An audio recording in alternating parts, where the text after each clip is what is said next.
Vamos botar tudo em dev, meu. Escreve mais código, mais código, mais código. Tem que otimizar o site, vamos otimizar o site. Bota mais programador, mais dev, mais dev, mais dev. Game over. Acabou o nosso investimento. Seguinte, cara, depois daquele vídeo que eu postei sobre o sindicato de tecnologia, eu recebi diversos depoimentos de empreendedores relatando como é complicado contratar no Brasil. Depoimentos bem chocantes que eu vou compartilhar contigo agora e de forma anônima, claro. E eu quero que tu saiba que isso nos leva a um cenário que é tricomplexo, tá? De analisar. É complicado. Porque de um lado a gente tem muitas vezes empresas fazendo lowballing, né? Propondo um salário que é inferior à média do mercado ou inferior ao que tinha sido acordado. Qual que é essa pira de negar ou aceitar 2.000 PJ no primeiro emprego? O meu amigo perguntou, Lucas, o que tu acha? Tu aceitaria lá os 2.000 PJ? Daí eu falei pra ele assim, cara, eu aceito, porque assim, eu trabalharia até de graça pra conseguir a primeira experiência, porque eu sei que tipo, em 2 anos eu me torno sênior, não? Ele falou, é verdade, em 2 anos tu se torna sênior, e aí 3 anos já tá na gringa, tech lead. Então, de um lado a gente tem, sei lá, lowballing de salários, do outro lado a gente tem startups, tá? Que precisam de talentos, que querem contratar, querem fazer isso muitas vezes no Brasil, mas tem que assumir muito risco. E também, né, se não for para assumir risco, o retorno é ser um unicórnio. Eu quero empreender sem assumir risco. E eu não sei se vocês sabem, mas eu sou uma pessoa muito conectada, muito influente, é um negócio assim que sobe até os mais altos escalões. Então, eu consegui um juiz, tá, do JT, da Justiça do Trabalho. Então, esse é um dos vídeos mais bem organizado, digamos assim. Organizado? Então, eu tenho 2 depoimentos aqui de 2 startups e eu vou ler eles para vocês nesse momento. E um deles eu tenho também informações ou adendos, comentários que foram feitos pelo juiz do JT. Do nada, né? Do nada ficou sério o vídeo. Vamos lá. Então, vamos pro primeiro depoimento. Fala, meu querido. Tranquilo, cara. Não tenho muito tempo agora, antes da próxima reunião, mas aí depois eu posso te mandar mais informações também. A treta é o seguinte. Eu adoraria falar sobre isso, mas eu me sinto... eu acho que eu não posso entrar no Twitter e com meu próprio nome, enfim, falar abertamente ou questionar porque isso iria expor a empresa, né? Então, eu tô mutando o nome da empresa, coloquei entre conchetes ali, e como eu falei, tá bem informal porque isso aqui é uma transcrição do áudio que ele me mandou, e eu vou tentar o meu máximo aqui manter o mesmo tom da conversa que foi bem informal, tá? A gente começou aqui a empresa no Brasil, né? E aí recebeu investimento de fora, abriu empresa nos Estados Unidos e na verdade são 5 empresas. A maioria das pessoas que a gente contratou eram no Brasil e na maioria sempre foram CLT. E aí a gente manteve a empresa, que a gente dava até prioridade de contratar pessoas que eram próximas do escritório para poder ir mais pro escritório. Apesar de a gente ser uma empresa meio remota, né? Tem gente hoje em 30 países, mas tinha uma boa quantidade de gente que ia pro escritório antes da pandemia, eu acho aqui. Agora reduziu bastante. Ficou bem difícil a gente manter a galera que a gente tinha aqui no Brasil. A gente é brasileiro, a gente quer contratar brasileiro. A gente acha que brasileiro é bom pra caramba, né? Facilita inclusive até a comunicação e tal. E sempre foi mais barato contratar aqui no Brasil, também que nos Estados Unidos, né? E também de outros lugares a gente tem problemas culturais graves, tipo Índia e tal, e não que a gente não tem, né? Hoje a gente tem indianos, mas eu considero que tem problemas culturais. E a gente manteve a galera aqui CLT aqui no Brasil. E aí, quando a gente conseguiu os investimentos e tal, os investidores sempre foram contra a gente assim, pejotizar e aumentar a quantidade de PJ. E quando veio a pandemia, a gente começou a enfrentar essas ofertas de fora do Brasil, né? Até perdi alguns funcionários. Perdi funcionário, ganhava R$4.000 aqui, foi ganhar $4.000. Caraca, parabéns pra esses caras, meu. Pô, que salto, né? O cara vai de R$4.000 pra $4.000. E aí a gente não conseguiu competir com esses caras, porque se ele fosse pagar aqui o cara que saiu daqui pra ganhar em dólar, vamos dizer... Pelos valores de hoje, digamos R$20.000, e o cara ganhava antes, né? Custava, na verdade, para a empresa R$8.000. Então, essa empresa aqui, ele não conseguia chegar em R$20.000 no CLT, porque o cara ia custar para ele R$40.000. Isso seria impossível. Tive que improvisar aqui, a transcrição ficou muito ruim. Então eu comecei a lutar, e foi uma luta bem grande com os investidores para permitirem a pejotização aqui, né? Porque daí os investidores, eles vão atrás de analistas, de escritórios de advocacia, e os caras dizem que o risco é altíssimo. Teve uma época que a gente teve que manter alguns milhões bloqueado na conta por risco trabalhista. A gente não conseguia contratar. Os caras tiveram que flexibilizar. E aí comecei a ter que entrar numa situação. é o seguinte, eu consigo até um certo nível pejotizar o pessoal. Então eu pego o meu custo, que eu tenho 100% e pago para o cara. Até tinha uma planilha, dizia tudo que a gente gastava com a pessoa, e isso aqui tinha detalhado lá o salário bruto, que a gente gastava com isso e aquilo, 13º, férias e o escambu. Tudo. E do outro lado, quanto daí o cara ia ganhar. Não tem ponto de interrogação aqui. Como eu falei, não é bem isso que o cara falou, é o software que eu usei para transcrever. Pelo jeito, transcreveu tudo errado. O outro depoimento tá em texto, então vai ficar mais simples. A gente conseguiu converter algumas pessoas, principalmente os seniors da empresa para PJ e evitar que a gente perdesse esses caras para fora. Eu tinha um limite de pessoas que eu podia pejotizar e eu ficava sempre nesse estresse. Era uma contra-oferta para o cara e eu sempre achei isso ruim. Não ser justo com todo mundo e dar para todo mundo a mesma oportunidade. Então, basicamente, o que ele está falando aqui é que um funcionário recebia uma oferta para trabalhar na gringa e ele tinha que ir lá e cobrir essa oferta, pejotizando o cara vai ganhar muito mais, mas não ficava justo com outras pessoas que estavam ganhando bem menos, enfim. E aí eu comecei a chegar à conclusão do tipo, cara, vou fechar a empresa no Brasil, né? E a outra solução é não vou mais contratar no Brasil. Eu vou ter que contratar na Argentina, eu vou contratar, sei lá, na Índia, mas a gente tem um problema de time zone, cultural. Então a gente começou a contratar na América do Sul, contratar menos no Brasil por causa do risco trabalhista. Então essa é a nossa situação atual. A gente assume um risco trabalhista maior e converte mais pessoas para o PJ. E os nossos investidores ficam putos. Ou eu sou brasileiro, enquanto tenho empresa no Brasil, eu fecho a empresa e ninguém deixa eu fazer isso, ou contrata de fora. Eu sou brasileiro com empresa no Brasil e é melhor para mim contratar fora do Brasil e mandar dinheiro para fora do Brasil para contratar aqui. Enfim, essa confusão toda. Justamente esse sindicato que tá fazendo agora tá aumentando o nosso risco e talvez nos forçando a ter que demitir a galera que tá no Brasil. Eu acho que uns 20% da empresa estão PJ, né? Só que a gente conta todo mundo, inclusive quem tá fora do Brasil, né? E todo mundo que é sênior pra cima aqui é PJ. Os júniors, de forma alguma. Informação importante aqui, que depois vai estar linkada com uma coisa que o próprio juiz do JT falou pra mim. Então, os júniors, de forma alguma, eles vão pejotizar, tá? E muito poucos plenos. Porque tem essa questão do limite, né? Do risco trabalhista e tal. Eu já vou explicar pra vocês qual que é. Na verdade, eu não, né? A gente vai falar isso no próximo depoimento. E aqui a gente não tem interesse nenhum, obviamente, em ganhar dinheiro com essa pejotização, né?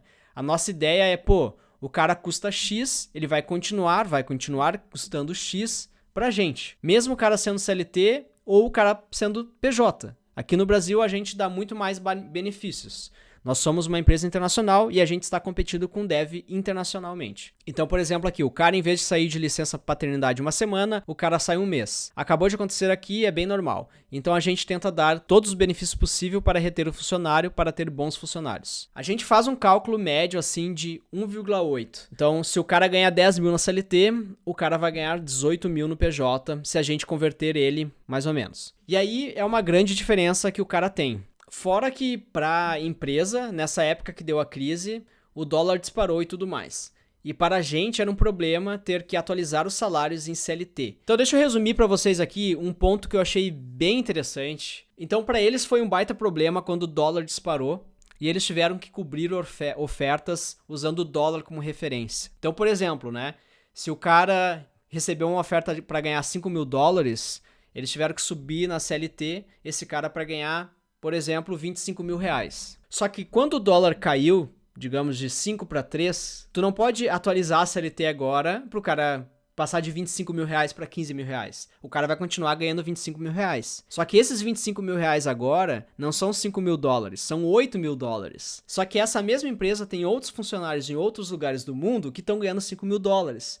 Então, do nada, um brasileiro passou a ganhar 8 mil dólares ao invés de 5 mil dólares. Daí ele fala aqui, né? Então o dev brasileiro passa a ser mais caro que o dev americano, vamos dizer assim. E essa correlação do dólar também é um problema para nós como empresa, dado que o nosso lucro, a nossa maior receita é em dólar e a gente contrata muito no Brasil. Então a cotação faz uma diferença bem grande no burn rate. Tu deve ter pensado, nossa, a empresa fatura em dólar, então é ótimo para ela, né? É ótimo quando o dólar sobe. Se quando o dólar sobe, eles têm que reajustar na CLT o valor em real para o funcionário, quando o dólar cair, ele não pode alterar o valor na CLT, mas a receita dele caiu. Então, se tu como programador trabalha numa empresa e tu tá recebendo oferta em dólar, Para essa empresa te manter, basicamente ela vai ter que te pejotizar, porque do contrário, ela vai estar convertendo de dólar para real para te oferecer uma na carteira de trabalho esse valor.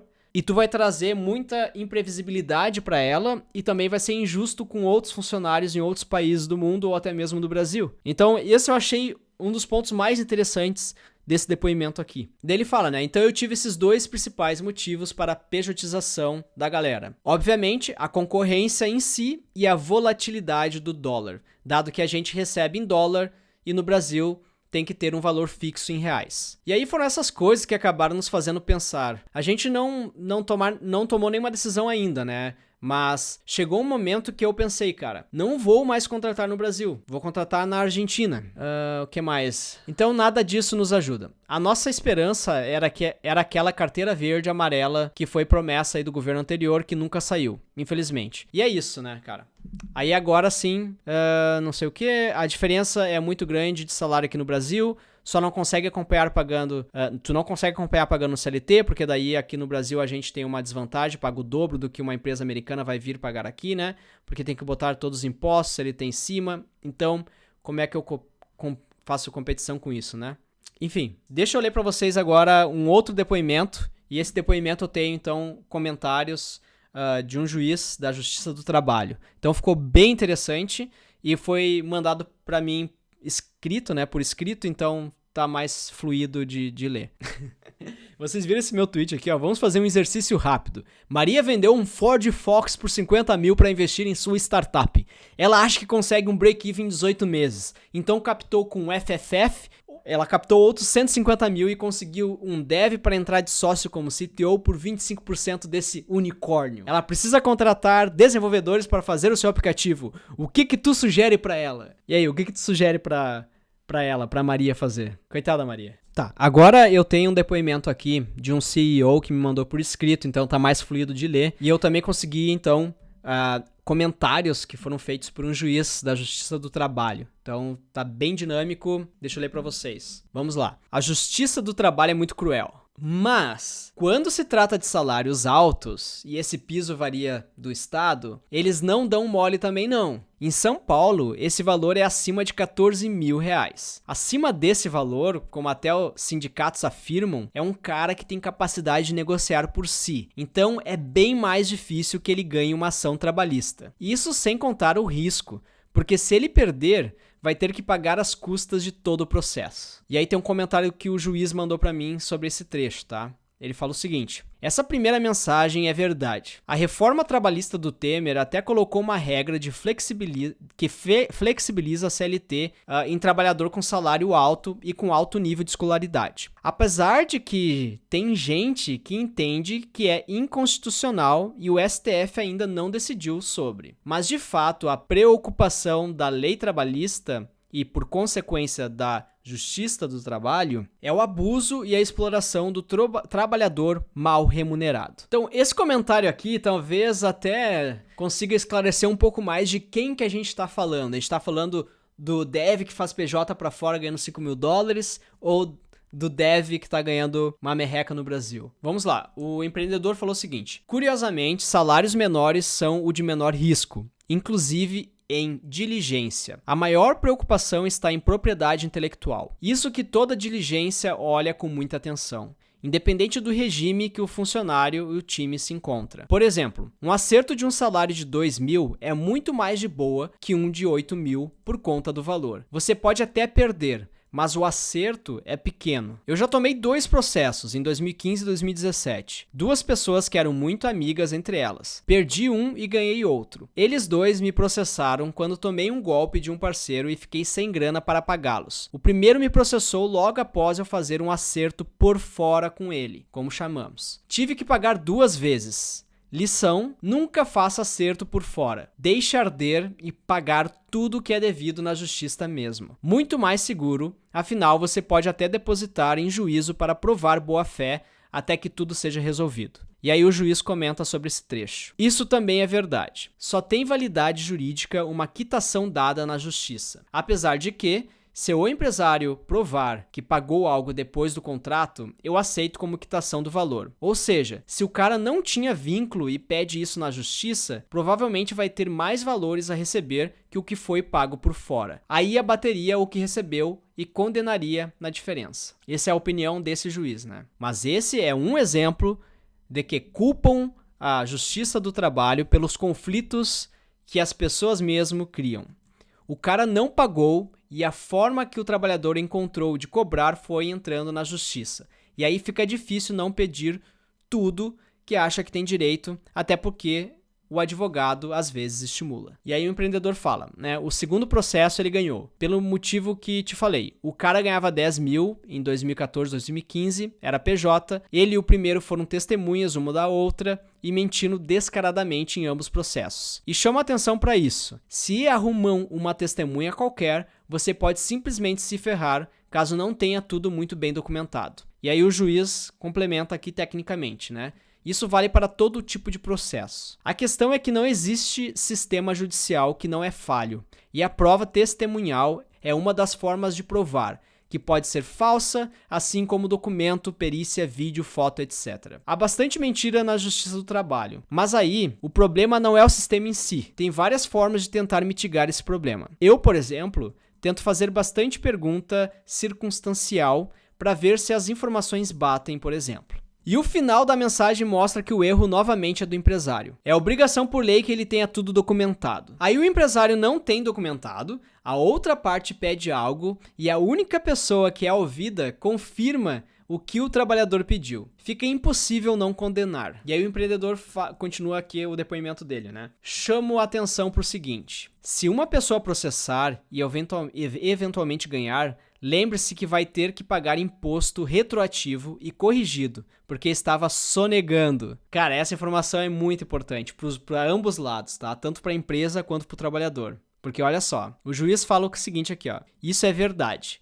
E isso explica o porquê de todos preferirem PJ, mesmo o trabalhador. Só que tem implicações tributárias e até concorrenciais. Por isso a lei deve ser aplicada a todos. Se pagar imposto fosse facultativo, ninguém mais vai pagar, porque quem pagar terá o custo do produto final aumentado. E ele bota entre parênteses aqui, né? Fora a questão de proteção do trabalhador. Aí quando chega a discussão na JT, não tem como diferenciar se o trabalhador queria os direitos, mas aceitou PJ para ter o emprego, ou se concordou em sonegar. O que importa é a aplicação da lei no caso. Então tem dois motivos aqui que o trabalhador vai aderir ao PJ, né?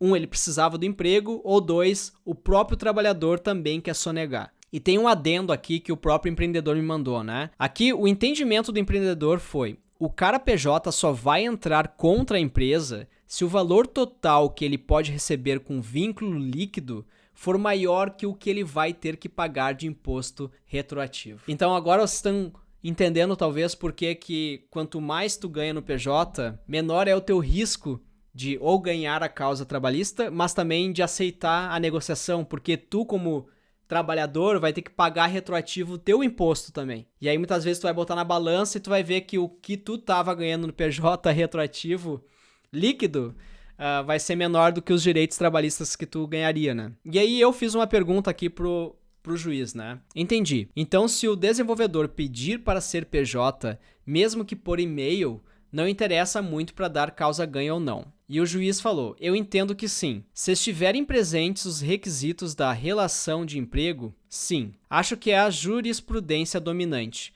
Mas tem colega que entende que se ganhar acima de 10 mil, o valor é 2 tetos da Previdência, poderia concordar. E aí eu fiz outra pergunta pro juiz, tá? Ok, entendi. Mas e se o cara ganhar em dólar? Eu recebi um depoimento foda aqui de 9 minutos em áudio de um CTO que contrata dentro do Brasil e fora. E no Brasil tá fazendo PJ para poder pagar o mesmo valor em dólar. Do contrário, a flutuação pode fazer o CLT ganhar mais ou menos. No caso, menos aqui seria impossível, né? Esse cenário eu acho que é meio novo, né, para a Justiça do Trabalho. E o juiz falou o seguinte: isso é um outro problema que nem se restringe ao direito do trabalho. Envolve soberania, macroeconomia e etc. Porque o real é a moeda de curso forçado para todos os contratos aqui. Então não pode pagar em dólar. E o que ele faria como juiz, né, julgando um caso de trabalho desse, trabalhista desse, né, ele faria o seguinte: só que eu abateria os valores recebidos conforme o câmbio da época. Na justiça do trabalho isso não seria tão problemático, mas não muda se é ou não PJ, porque aí são as condições de fato do trabalho que determinam. Então o fato de tu ganhar em dólar ou em real não comprova que o teu PJ é legítimo ou se tu foi PJizado, mas tu é funcionário, tá? Aos olhos desse juiz. Então vamos voltar aqui pro depoimento do empreendedor, né? Imagina que um cara que ganha hoje 15 mil e entra na justiça, se ele ganha, ele vai ter um vínculo registrado. E o juiz costuma exigir esses descontos retroativo, afinal ele recolheu muito menos imposto. Esse caso eu ganhei em 2 instâncias, porque o cara recorreu. Ganhei unânime. Se eu tivesse o mesmo advogado nas 2 ações, teria ganho as 2. Na minha opinião, a única coisa capaz de diminuir o risco trabalhista é tratar bem as pessoas, deixar portas abertas, ajudar na recolocação em caso de demissão, fazer generosos acertos, coisas assim. Resumindo, seja um bom chefe, um bom líder e mesmo que tenha que desligar alguém, ainda que seja super chato, você terá mitigado em grande parte o risco de tomar um processo na fuça. E aí o juiz falou: nem isso, tá? Não quer risco de processo, não empreenda. Mandou o Judge Pill aqui. Não quer risco de processo, não empreenda. Pode ter processo trabalhista, cobrança tributária, processo de direito de consumo, ambiental e etc. Cara, empreender no Brasil é modo hard, meu. É modo muito hard.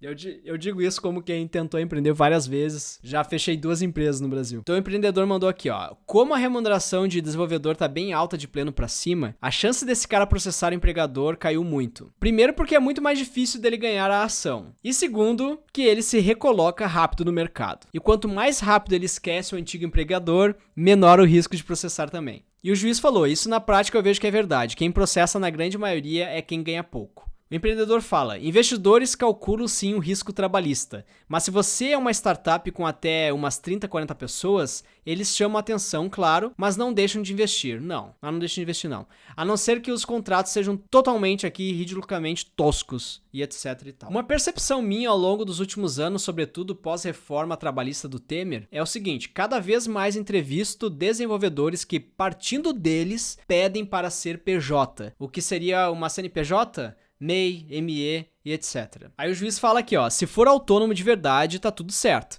Se for empregado, o empreendedor não pode cometer uma fraude e dizer que foi porque a outra parte do contrato pediu. Seria o mesmo que dizer que concordou em pagar menos para um contrato com um médico porque ambos concordaram em não declarar no imposto de renda. O empreendedor falou o seguinte aqui, ó: outro ponto aqui. Se o desenvolvedor emite nota fiscal não sequencial para o contratante, dificilmente ganharia um processo trabalhista, porque fica demonstrado que ele trabalha para várias pessoas diferentes. Emissão de nota fiscal é bom nesse sentido, porque se o desenvolvedor faz freela e emite nota fiscal para outros, ele já enfraquece demais a tese de vínculo trabalhista. E eu acreditava nisso também, cara, mas aí olha só o que o juiz respondeu. Aí depende de cada caso. Não há proibição de mais de um emprego pelo mesmo empregado. Então pode ser reconhecido o contrato ainda assim, mas realmente prejudica um pouco a tese do trabalhador, porque se ele presta serviço a várias empresas, está mais próximo do autônomo que do subordinado. Aí tem que se analisar outros fatores também. Aí para finalizar aqui, né, o empreendedor falou o seguinte: tem uma coisa, né? Desde a reforma trabalhista, devs podem se associar a uma cooperativa. Vale você ver isso também. O juiz falou: antes também podiam. Isso não mudou com a reforma, mas depende também do caso concreto. Se for uma cooperativa de fachada, não vale. O que o empreendedor falou sobre essa cooperativa é o seguinte: ele não precisa emitir nota fiscal. E via cooperativa ele consegue receber praticamente todos os benefícios de um CLT, como alimentação, saúde, 13º, sem caracterizar vínculo trabalhista. O risco sempre vai existir, como sabemos. A diferença é que ele não morre 20% aqui. Cara, isso aqui, sério, eu aprendi muito com esse depoimento e também com os comentários do juiz. É muito interessante, né, como para empreender no Brasil o cara tem que jogar um xadrez 3D. E eu confesso que depois desse depoimento e de tudo que foi comentado, ficou muito mais claro pra mim que o quanto tu ganha vai influenciar muito se vai ser interessante pra ti botar uma empresa na justiça e também se tu vai ganhar ou não aquele caso. Então, agora fica o exercício rápido aí, né? A Maria vendeu o Ford Focus dela por 50 mil, captou outros 150, ela precisa contratar desenvolvedores pro seu aplicativo. O que tu sugere que ela faça? O CTO que responda isso a ela, horas. É verdade, né? É papel dele. Pra que ela vai fazer isso tudo se ela já conseguiu 50 mil vendendo um carro que nem existe? Cara, repense se ela precisa mesmo de um aplicativo, é uma ótima resposta. Difícil fazer virar a startup com 200 mil tendo que contratar terceiros para fazer o app. Cara, e é por isso que esse jogo aqui é muito realidade, tá ligado? Tu começa aqui com 40 mil dólares de fundos, né? Os teus usuários ali, tu tem que gastar otimizando o site, tem que contratar mais programadores, contratar mais marketing, mais design, e aí sempre vai surgir um outro problema, tem que corrigir um bug no banco de dados, contratar mais pessoas, mais programadores, e quanto mais tu contrata, mais problema vai aparecendo. Investigar retenção, e assim vai, o teu dinheiro aqui só vai diminuindo. E essa aqui, cara, essa é a vida do empreendedor. E o pior de tudo, cara, é que no Brasil é modo hard. É muito mais hard do que na gringa. Hold on, a code bug is causing more chaos than a product pivot. E olha os fundos aqui do empreendedor caindo. Game over.